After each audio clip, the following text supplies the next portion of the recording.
Welcome back, students. So in our previous part, we have already discussed about arange function and how to create one-dimensional array with arange function.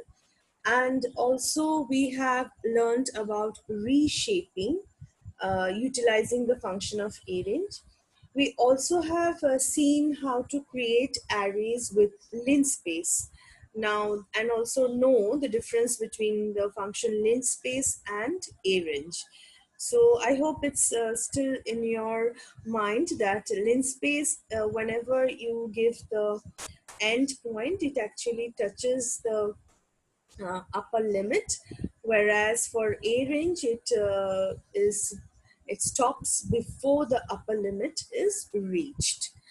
So today we're going to learn about some functions of NumPy arrays, which actually is algebra with arrays we're going to do. So let us begin.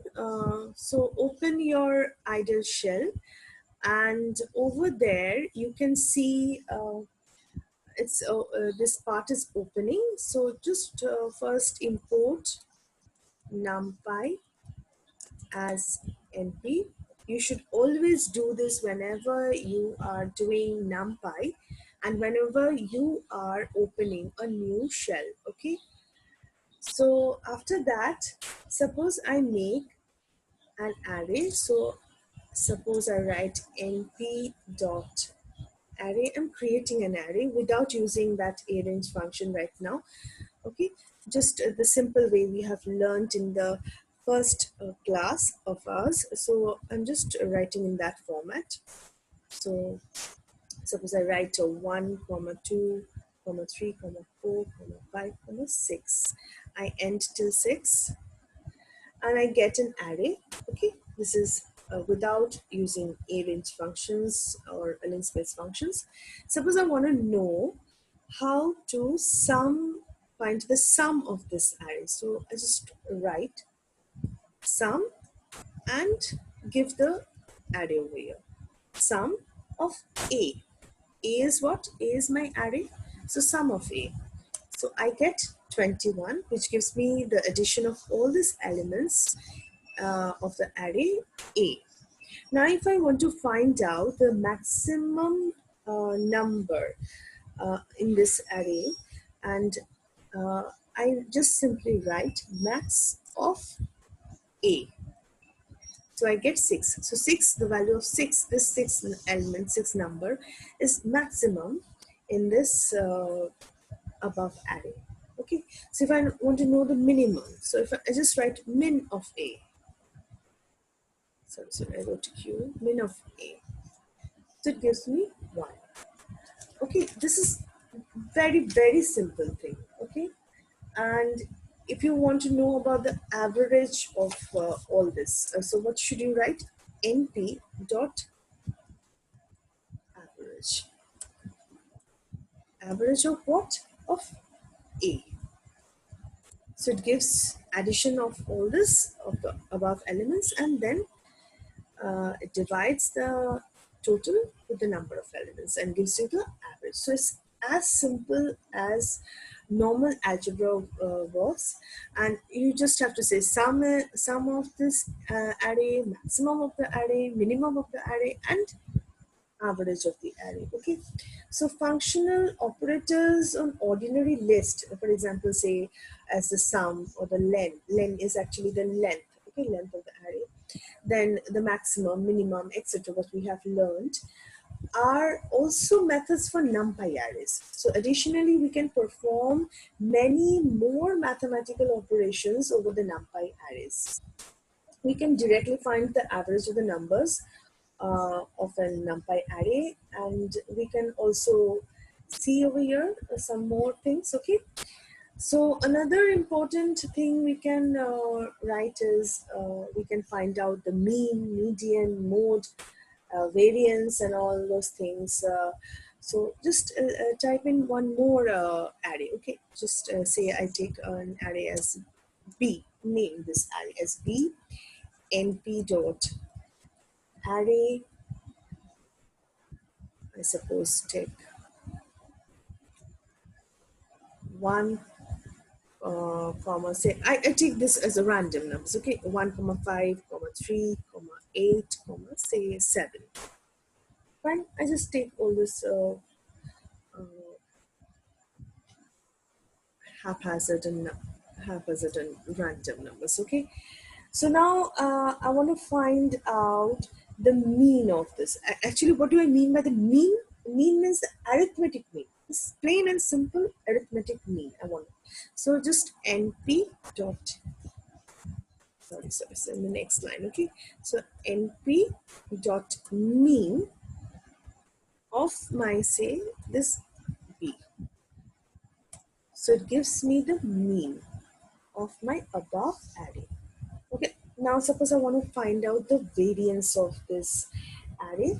So simply write np.var of b. So it will give you the variance. I want to know the median of the set of numbers of the array. Okay, so just write np.median. Just write it full. Okay, np.median b. So I get the median. And it'll just helps you to find out the mean, median, and mode in a very quick manner. Okay. Now, suppose I want to know about, say, complex numbers. Okay. So I can find out the conjugate of a complex number and NumPy array. So let us see how we can find out. Suppose I take a number z. So z is say equal to 1, and you know it's a complex number is of the format of a plus ib. So I just take as 1. I take as plus 2j. Okay, 2j. So this is a complex number. Now I want to find out the conjugate of this complex number. So I should write np dot con, that is conjugate, on j of what type of number I have taken? Z. So I should get a conjugate of this number. So tell me one thing, students, what is the conjugate of this number? Yes, it should be 1 minus a 2j, right? So let us see whether it is coming or not. Yeah, it's coming. So we got the conjugate of a complex number. Now let us take another example of an array. Suppose I take this array np dot array.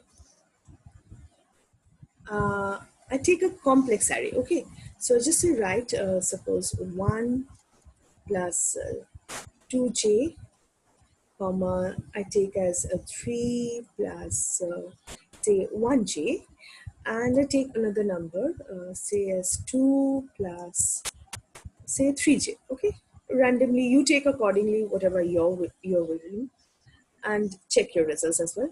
So now what I've written wrong there or something. Yes, I made a mistake in the last element and I wrote equal to. Okay, let me type once again. So I just write x equal to np dot array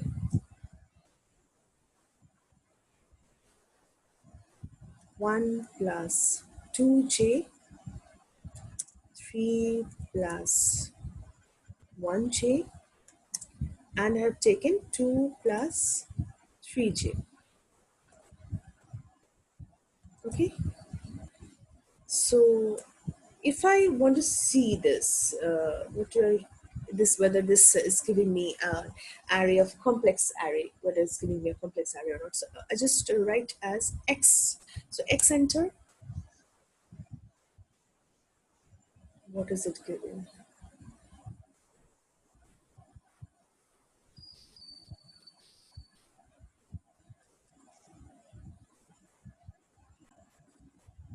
So what do you see that when I'm getting this array as I'm getting this array in a complex form. So complex array can also be made.